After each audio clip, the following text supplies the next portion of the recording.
Eh bien, bonsoir à tous et bienvenue sur cet épisode numéro 16 de eTeachers. Nous sommes très heureux de vous retrouver ce soir avec mon cher collègue Jeff. Comment vas-tu, Jeff? Bonsoir à tous, très très bien, on a passé un bon week-end, donc tout va bien. Bon, alors écoutez, on avait annoncé un invité ce soir, une invitée en l'occurrence, Yasmine de mémoire, c'est ça, Jeff, hein? Oui, de serioussgame.be, oui. Qui devait venir donc nous parler de ces jeux sérieux, de ces serious games.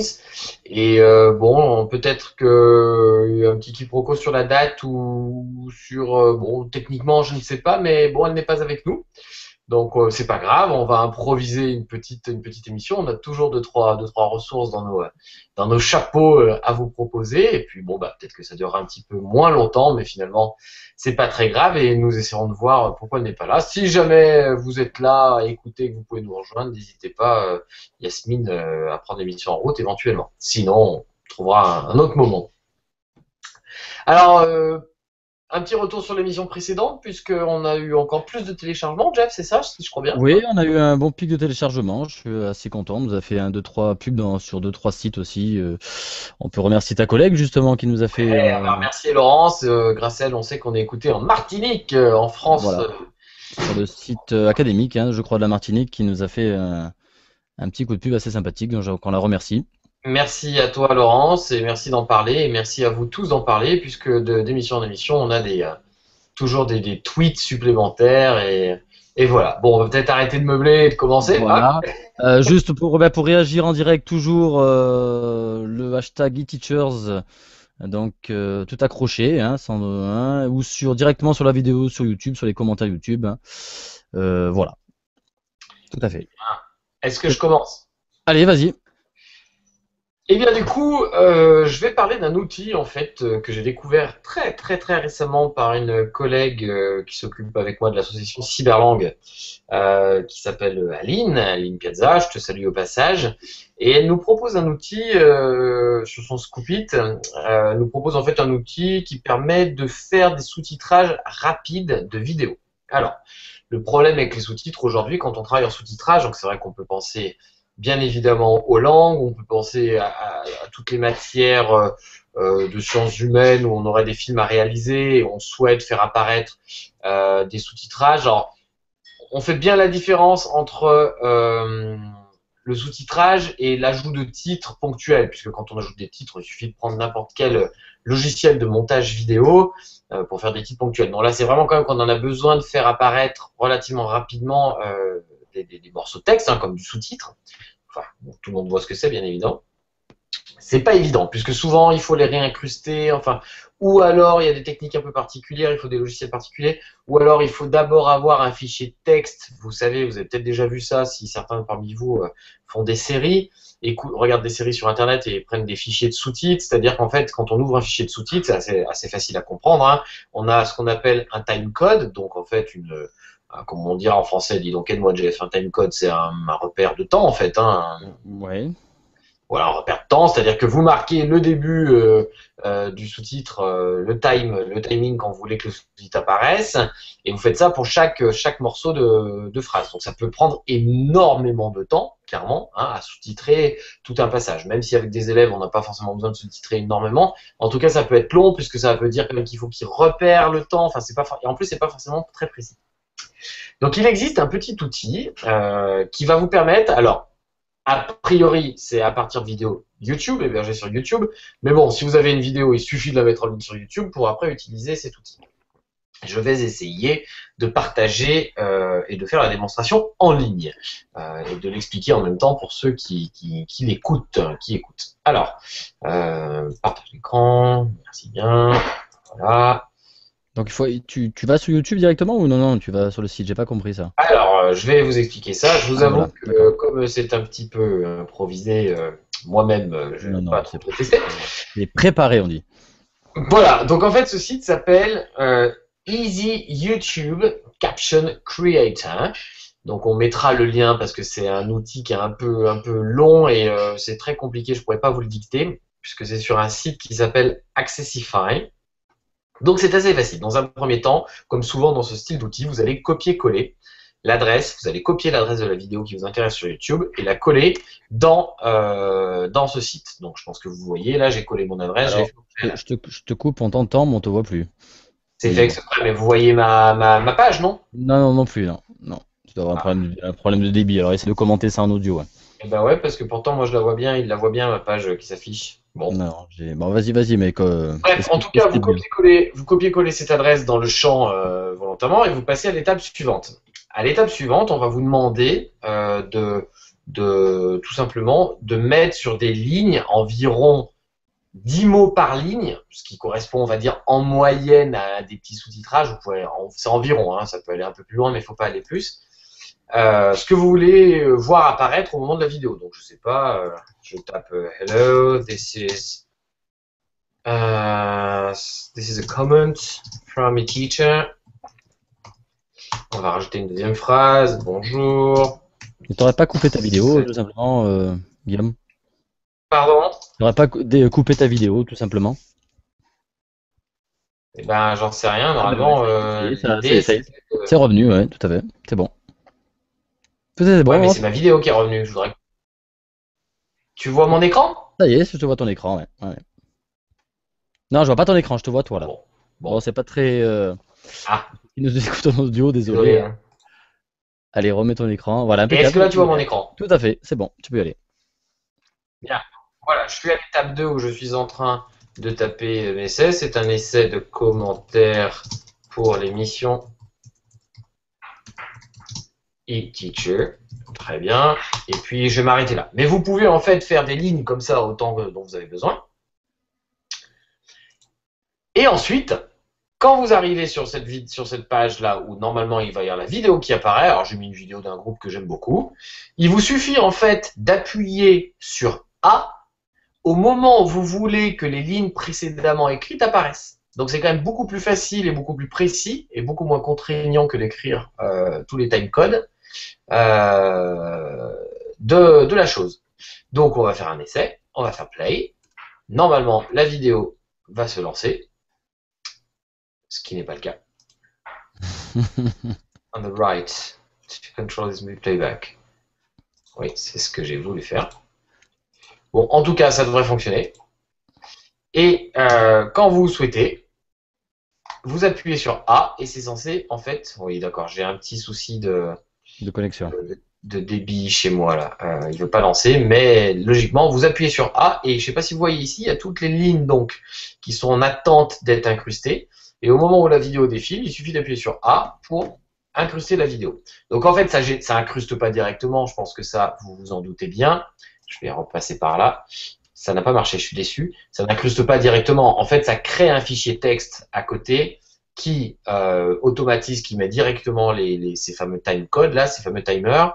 Et après, comme toute vidéo, tout fichier de sous-titres associé, vous pouvez le lire sur la vidéo ailleurs avec VLC et vous aurez votre sous-titre qui est associé à la vidéo. Je sais pas si j'étais bien clair, mais donc si je résume, c'est pour faire du sous-titrage tout simplement de la vidéo. Tu tapes ton.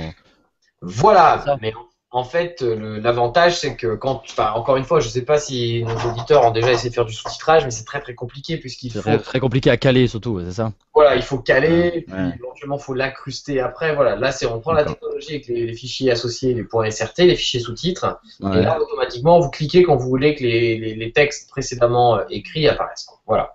D'accord. Donc on donnera le lien, ça s'appelle. Quelle utilisation en classe dans ma matière en anglais, enfin en langue en général, c'est assez intéressant puisqu'il arrive de nombreuses fois où soit on filme les élèves, soit on veut travailler à partir de vidéos déjà existantes et on a envie que les élèves fassent des commentaires, et pourquoi pas des commentaires écrits, donc un peu qu'ils apparaissent comme des sous-titres, ou alors au contraire, ça peut être rigolo des fois de faire du vrai sous-titrage, mais en changeant. Moi, c'est un truc que j'ai fait plusieurs fois, c'est-à-dire qu'on a vraiment le document dans n'importe quelle langue, finalement, peu importe, et le sous-titrage qui va avec en anglais, ça fait un exercice d'écriture, sauf qu'on change complètement le contenu, ça peut même être rigolo, enfin, il existe plein de manières de l'utiliser, quoi. Voilà. D'accord. Ok. Voilà, Easy Caption Creator, Easy YouTube Caption Creator. On notera l'adresse dans les notes de l'émission. Voilà. Ok. Un petit quelque chose à dire, toi, Jeff? Ouais, bah moi je vais surfer un petit peu sur soit l'actualité ou sur des petites news. Je vais parler je vais parler PowerPoint. PowerPoint ce que je présente plus, hein, l'outil de Microsoft pour faire de la présentation, qui a sorti une petite extension gratuite qui s'appelle Mix, M-I-X, qui permet en fait de transformer en PowerPoint en outil de e-learning, donc d'apprentissage à distance. Ok, pas spécialement au départ destiné au monde de l'enseignement, hein, qui peut être beaucoup pour le monde de l'entreprise au départ. Donc il va pouvoir mettre tout un aspect interactif dans PowerPoint, de système de quiz.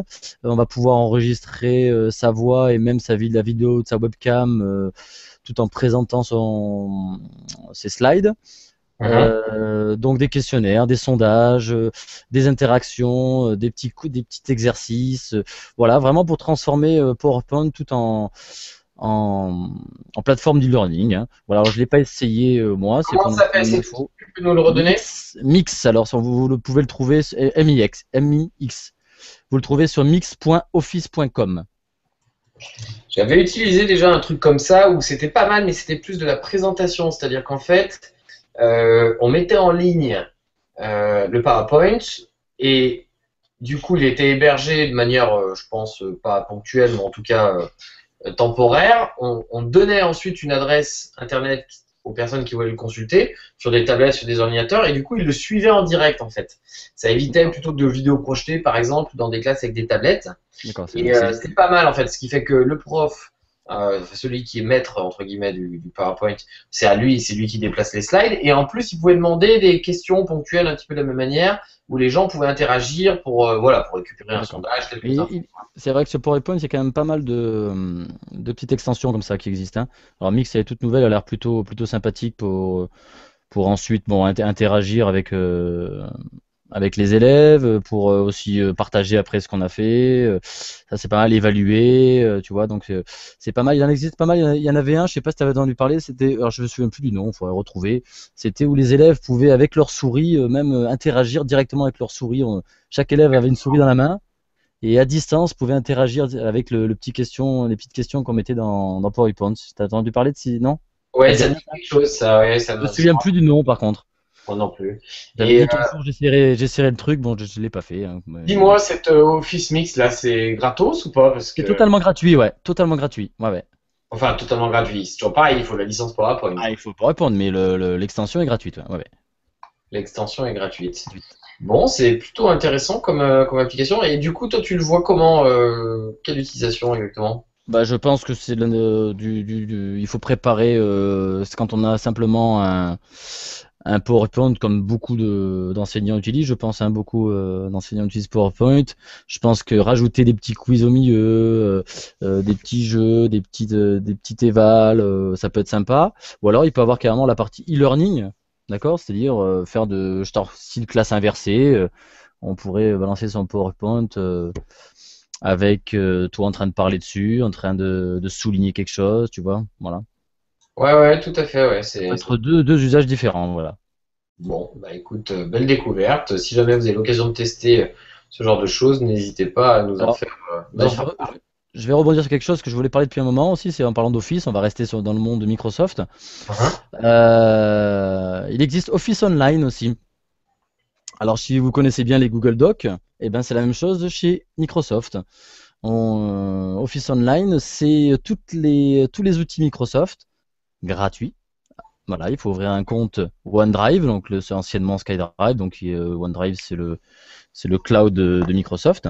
Une fois que vous avez un compte chez Microsoft, eh bien, vous allez accéder au Word Online, au Excel Online, au PowerPoint Online, le Outlook même, Outlook, que j'ai jamais essayé, mais voilà, on va vraiment retrouver le Word Online ressemble vraiment alors comme deux gouttes d'eau. C'est-à-dire qu'en fait ils ont fait exactement comme Google avec Tout à fait. Regarde, je vais te faire voir le. Tout est Hop, tout est au regarde. même endroit. En fait, moi, je suis en train d'essayer. Là, je me connecte avec mon compte Hotmail. Ouais, Bon, voilà.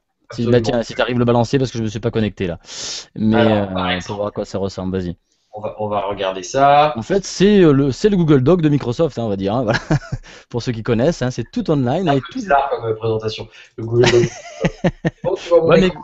c'est Google Doc quand même qui a fait au départ Vas-y, je te bloque ton écran, voilà. Voilà, je suis Euh... en ligne, ça y est. Bon, vas-y, lance un Word Online, par exemple. Allez. J'accède. Je dois pouvoir accéder à mes contacts à Outlook.com. Donc, j'imagine que ce sont Lance un Word, tu vas voir comment il ressemble. mes emails, que je vais Référence sur montrer comme Outlook. ça, vous verrez mes emails, mais ça tombe très bien puisque ne me servant pas de cette boîte, je n'ai rien. Donc voilà. Reviens Bien. sur Word surtout. Voilà, tu vas voir comme c'est très Allez, bluffant. Vraiment, on retrouve le Word de bureau, quoi. Hein. Donc complètement. ça peut être très pratique. C'est Je me gratuit. Je me Voilà. demande quand même par rapport à par rapport à tous ces outils dans le nuage là, puisque Mhm. bon, en fait, c'est pas compliqué. Office a fait son outil dans le nuage, donc ça y est, il existe. Donc Drive, ce furent un peu les premiers à le faire ça. Apple a fait tout à fait pareil Oui, c'est avec vrai. Ouais. Mm. avec leur suite Office aussi entre guillemets, leur suite de productivité qui est dans le nuage aussi maintenant sur iCloud. Euh, la performance de ces outils, je veux dire, est-ce que par exemple on pourrait, moi quand j'ai fait mes études, que j'avais des mémoires à faire, quand j'ai fait même ma maîtrise, elle faisait 250 pages. Est-ce qu'un outil de ce type pourrait gérer ce genre de production, par exemple, avec les sommaires automatiques, tout ça, quoi. Moi, j'aurais envie de dire oui. Hein.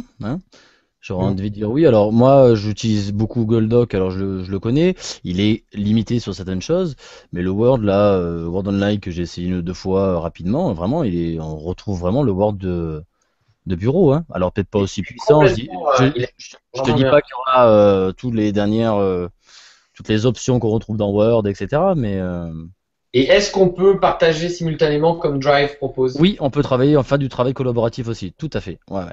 Ça oui, ça y a pas de problème. C'est-à-dire que si T'imagines, même un Excel partagé, tu vois, ça peut être sympa, donc voilà. Non, non, c'est vraiment, on retrouve tout l'aspect Google, sauf on retrouve nos petits, hein, puisqu'on est habitué, nous, au monde je viens Microsoft. de t'envoyer un Voilà. lien, est-ce que tu peux le modifier? Est-ce que C'est tu peux c'est l'activer vraiment et formidable. éventuellement, Tu m'as envoyé un lien. Allez, on va le faire ça en direct, alors, super. Non, c'est pas ça que tu m'as envoyé, c'est pas le premier. c'est le Alors, deuxième, c'est celui alors qui. c'est le deuxième, voilà. Alors, on essaie de faire ça en direct. Il est essayé mis. Ceci, c'est un essai, tu m'as mis, hein, c'est ça? Voilà. Voilà. Alors, je vais essayer de faire voir mon écran. Voilà, ça va être le mien. Voilà, Tu peux écrire. tout à fait. Attends, je suis en train de partager mon écran. Voilà, là, en fait, je dis à ceux qui nous écoutent, hein, on a essayé de partager un document Word online pour faire du travail collaboratif. Donc voilà. Et là, c'est parti, hein. Donc, je peux écrire sans problème. Tu vois, et je vois comme Guillaume modifie le document en direct. Non, non, Ouais. on retrouve vraiment, hein, Comme tu vois, la invité. mise en page, l'insertion, tu disais quoi, les numéros de page, ils doivent bien être quelque part. Non, on retrouve vraiment alors le basique, hein, on va pas faire des choses très, si on cherche des choses un petit peu compliquées, peut-être qu'on ne trouvera pas, mais franchement, pour aller 90% de ce qu'on fait sur Word, ça suffit largement, quoi. Ouais, c'est vrai que maintenant on est quand même vraiment. Enfin, moi, je m'en aperçois tout le temps au niveau de ma pratique, mais on est quand même de plus en plus à utiliser des outils en ligne et on n'utilise presque plus rien dans le local. Enfin, moi, je prépare tous mes cours maintenant sur des documents en ligne aussi. Quand j'ai juste besoin de marquer des notes, prendre des notes, des petites choses, je suis plus du tout sur des logiciels en dur, quoi. Alors bon, je sais pas quel risque cela peut avoir ou bon.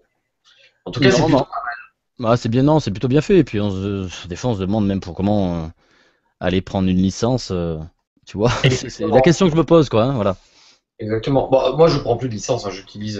J'utilise LibreOffice maintenant quand j'ai vraiment besoin d'installer Ouais, des ben, dans logiciels. les établissements, alors je sais pas ceux qui nous écoutent comment c'est, mais je sais que les établissements qu'on fréquente, on est encore certains à vouloir acheter des licences Office. Hein. On se bat un petit peu contre ça. Hein. Oh, de moins en moins quand même, non? Tu crois?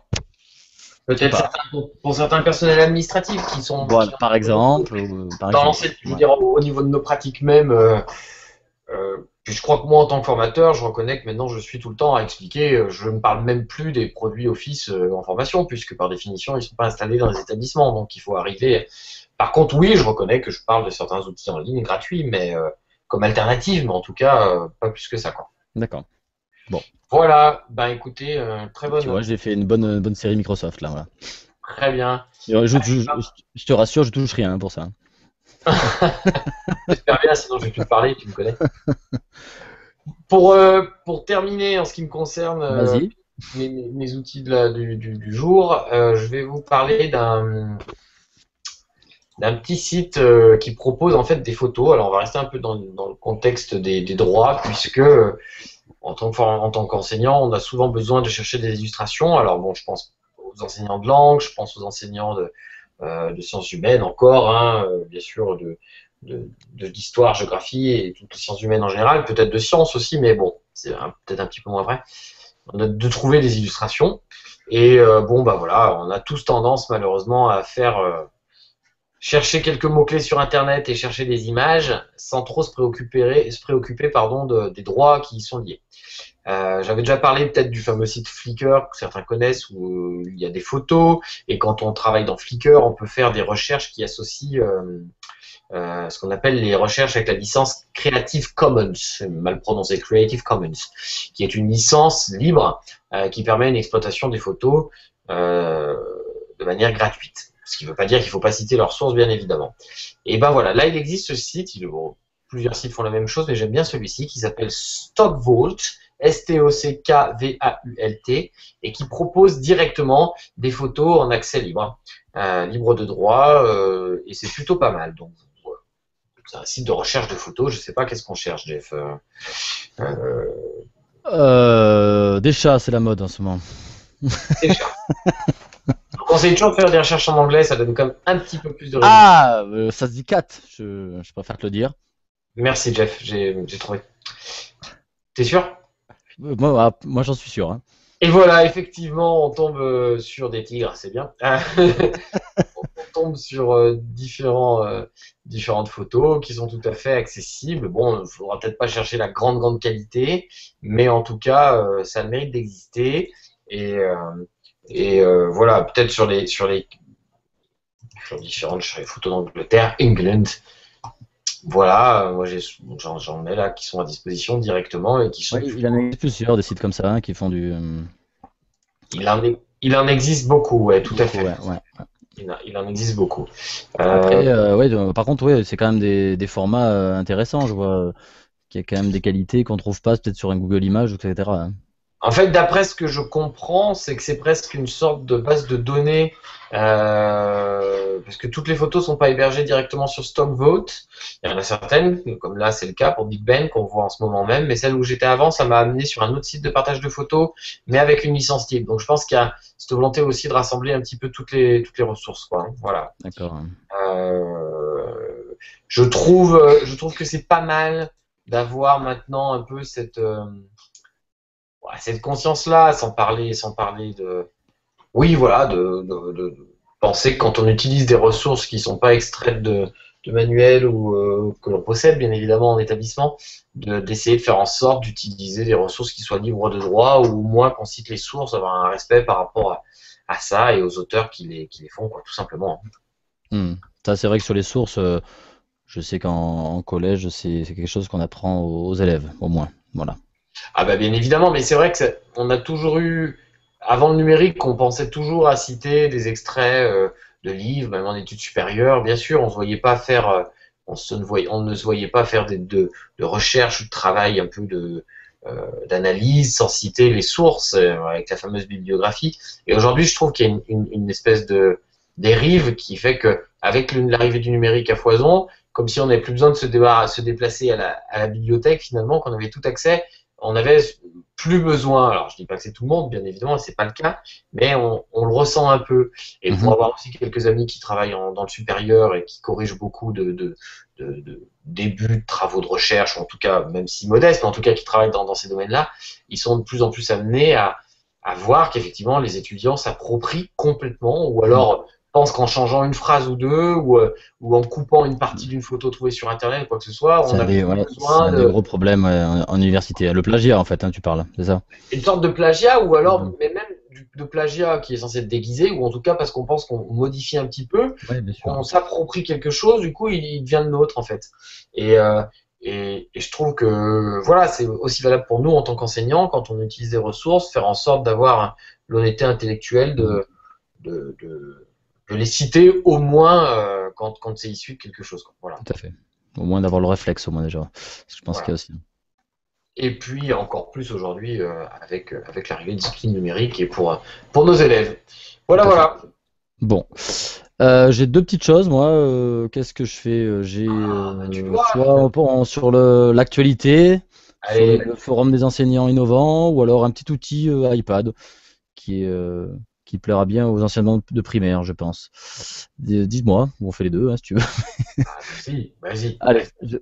on parle l'outil iPad pour commencer, on finira sur l'actualité. L'outil iPad, il s'appelle, qui est fait par la société Adobe ou Adobe, Adobe. je sais jamais comment ça se prononce. Adobe, tu dis ça? Ouais. Alors, on va essayer de partager l'écran aussi. Il s'appelle donc Adobe Voice. Pourquoi je dis les enseignements primaires? Ça pourrait être très bien pour le collège-lycée, mais c'est un truc très simple.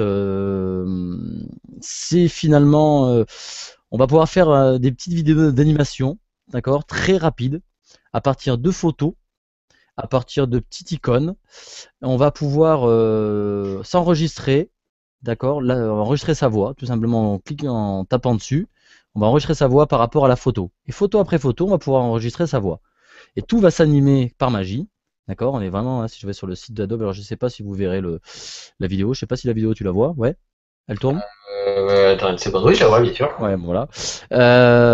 Donc c'est vraiment très simple. C'est vraiment simple d'emploi. C'est pour ça que je dis, j'ai vu beaucoup d'enseignements primaires l'utiliser. Et même je veux dire, les premières années de primaire, quoi. Donc voilà, D'accord.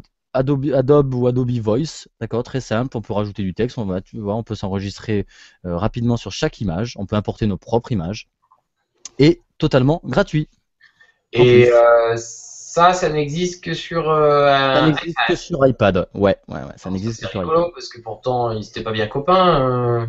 Non, c'est vrai qu'en plus c'est une marque qui développe des choses sur Android, hein, mais c'est pour l'instant que sur iPad. Et j'ai pas eu d'infos là-dessus sur.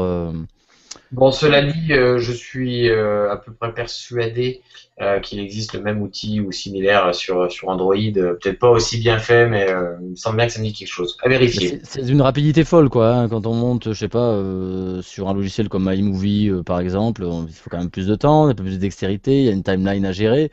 Là, c'est vraiment du pas après pas, c'est animé tout seul, c'est vraiment, pour faire un truc rapide, c'est vraiment, vraiment sympa, quoi. Voilà. Intéressant pour des petites tâches finales, des petites productions finales de nos élèves. Je pense qu'en langue, il y aurait un certain nombre de. J'ai trouvé ça, ouais, sur, je sais plus, c'est un compte Twitter d'un enseignement en primaire, je me souviens plus de son nom, comme ça que Oui, j'ai pour découvert ça. construire des Voilà. histoires, effectivement, je sais que ça, c'est Mm. plutôt intéressant. Pas mal foutu. Voilà, je finis par ma petite dernière info. Allez.